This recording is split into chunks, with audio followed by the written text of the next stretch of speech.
Hello everyone, welcome to our channel. Telugu రాష్ట్రాల్లో ఎడతెరిపి లేకుండా కురుస్తున్నటువంటి వర్షాలు, గోదావరి నదికి పెరిగినటువంటి వరద ఉధృతి, రెడ్ అలర్ట్ జారీ చేసినటువంటి వాతావరణ కేంద్రం.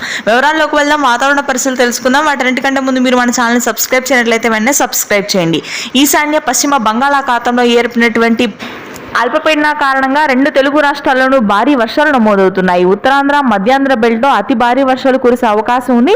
ఇప్పటికే లంక ప్రాంతాల్లో 1వ ప్రమాద హెచ్చరికను జారీ చేయడం జరిగింది. ప్రస్తుతానికి శ్రీకాకుళం, విజయనగరం, విశాఖపట్నం, మధ్యాంధ్ర గుంటూరు, కృష్ణా, కోనసీమ, అదేవిధంగా ప్రకాశం జిల్లాల్లో భారీ వర్షాలు 3 రోజుల పాటు కొనసాగే అవకాశం ఉంది. చిలకలూరుపేట, నర్సరావుపేట, చీమకుర్తి, కొండేపి, రాజమండ్రి, ఏలూరు, అమలాపురం, కాకినాడ, ఐపోలవరం, విజయవాడ, తాడికొండ, తాడేపల్లి, మంగళగిరి ప్రాంతాల్లో కుండపోత వర్షాలు నమోదయ్యే అవకాశాలు ఉన్నాయి. అరకు, పాడేరు, లంబసింగి, సీతమ్మధార, టెక్కిలి ప్రాంతాల్లో పలు లోతట్టు ప్రదేశాలన్నీ జలమయం అవనున్నాయి. తెలంగాణ వ్యాప్తంగా కూడా భారీ వర్షాలు నమోదవుతున్నాయి. హైదరాబాద్ నగర ప్రాంతంలో 20 సెంటీమీటర్ల రికార్డు స్థాయి వర్షపాతం నమోదు కావడంతో పలు లోతట్టు ప్రదేశాలన్నీ నీట మునిగాయి.